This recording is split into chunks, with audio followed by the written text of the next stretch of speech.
Pag-ibig at kapayapaan nawa po ang maghari at mamalagi po sa atin. May share po ako sa inyo. Dito sa share ko, expected ko maraming magagalit or hindi or maniniwala. Pero samahan nawa tayo ng Diyos at maghari ang kanyang kalooban at maitawid ko yung kanyang loobin. 2011,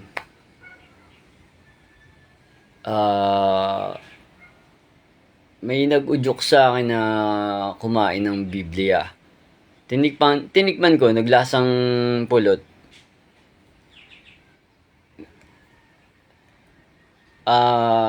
Nabasa ko yun sa Ezekiel at saka sa Ezekiel at saka sa 1 din. Pero dahil magulo yung sitwasyon ko at hindi pa ako nabautismuhan, hindi pa sapat yung espiritu ko, yung kaloob ko na natanggap, hindi pa ako nababautismuhan nun mga kapatid, pero gano'n na nangyari sa akin. Tinikman ko, naglasang honey. Kaso nga lang,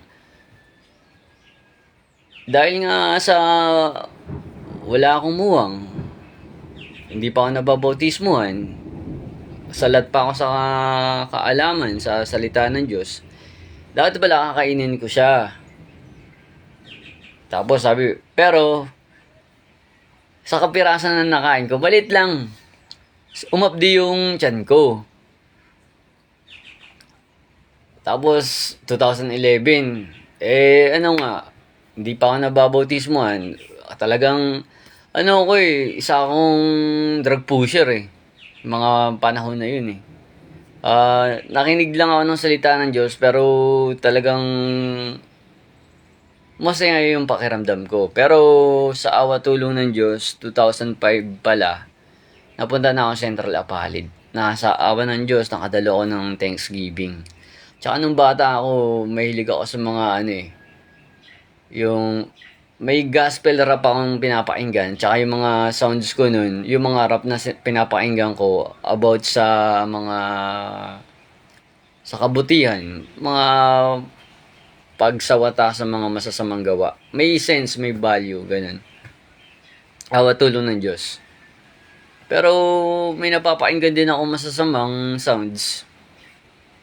Tapos yun, 2014, hanggang sa naanib ako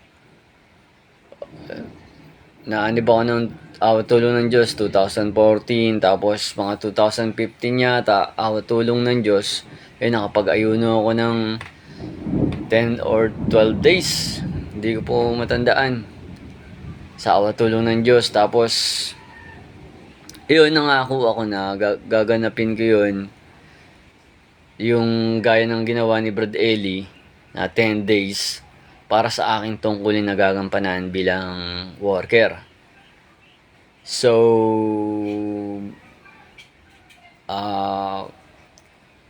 sa akin, dun sa honey na natikman, yung Bible na natikman ko, naisip ko na pagbasa ko, si Ezekiel nga, tsaka si Juan pala ang gumawa ng si Apostolo Juan. So, ganong kaloob ang ino-offer sa akin ng Diyos. Masakit sa pandinig yun sa iba. Pero sana may mga kapatid na may tulong ng Diyos, pinagkaloob sa akin yung ganong kaloob. Loobin may paglingkod ko sa inyo, lalo na sa Diyos o na sa lahat. Yun nga, awa tulong ng Diyos, may almost 10 days na akong pag-aayuno. At saka napakadalas ko po nun sa pag-aayuno. Baka nahigitan ko po yung mga ibang KNP, mga ibang worker sa pag-aayuno. Sabi, malaman ko man ang lahat ng wika ng mga tao, anghel, datapot wala akong pag-ibig, ay wala akong kabuluhan. Though I have the gift of prophecy and understand all mysteries and all knowledge, and though I have all faith so that I could remove mountains and have not charity, I am nothing. So, ano ba yun? Yung magkaroon man ako ng mga kaloob, ng panghuhula, magkaroon ako ng lahat ng kaalaman, ng hiwaga, ano pa ba? Datapot wala akong pag-ibig, ay wala akong kabuluhan, sabing ganun. Oo, yung mga KNP, noon pa sila nag-aaral ng kasulatan. Pero kung hindi naman sila nagtiyaga na makapag-ayuno ng mahaba or baka kaloob sa akin ng Diyos yun, kaya ako nagawa. Kasi, nagsipag po ako sa pag-aayuno weekly. Sinisikap ko makapag-ayuno eh. Oo, sabi, kung kahit na maalam ka, wala kang pag-ibig, wala kang kabuluhan. Sabi ang pag-ibig, lahat ay binabata. Lahat ay pinaniniwalaan. Lahat ay inaasahan. Lahat ay tinitiis. Yung pagbabata, yung pagtitiis, saklaw dun yung pag-aayuno. Kasi magtitiis ka nun eh. Ang pinakadakila, pag-ibig.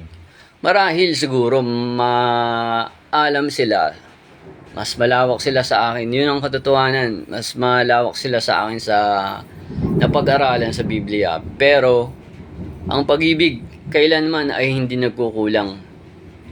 Sabi ng Diyos sa Biblia. Ano po yun? Mahirap tanggapin na maaari nahigitan ko sila sa bagay na yaon. Kasi ang pag-ibig hindi nagkukulang kailanman eh. Matalino ko nga.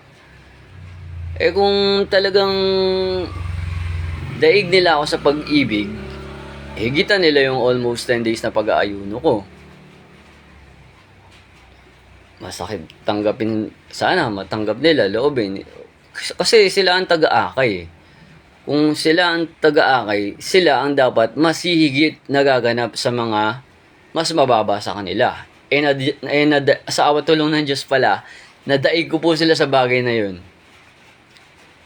Baka mamaya, may puri na dapat na ibigay sa akin at hindi binibigay. Inaabot ko po. Pinakulong ako ng ibang kapatid. Ayokong sabihin yun eh. Ano na lang tingin sa akin ng ibang tao kung ganun ang gagawin sa akin. Sa mental hospital pa ako pinakulong. Pero, hindi ko sinasabi na peke yung relihiyon natin. Tunay ito mga kapatid. Madinig nyo man to, sana manatili ang kapayapaan at maghari. Kung hindi nyo ako tanggapin, yung pag-ibig nyo sa Diyos, sana hindi magbago. Magpatuloy at lumago pa. Patawarin nawa kung nabanggit ko to. Sige po, samahan nawa at gabayan ng Panginoon.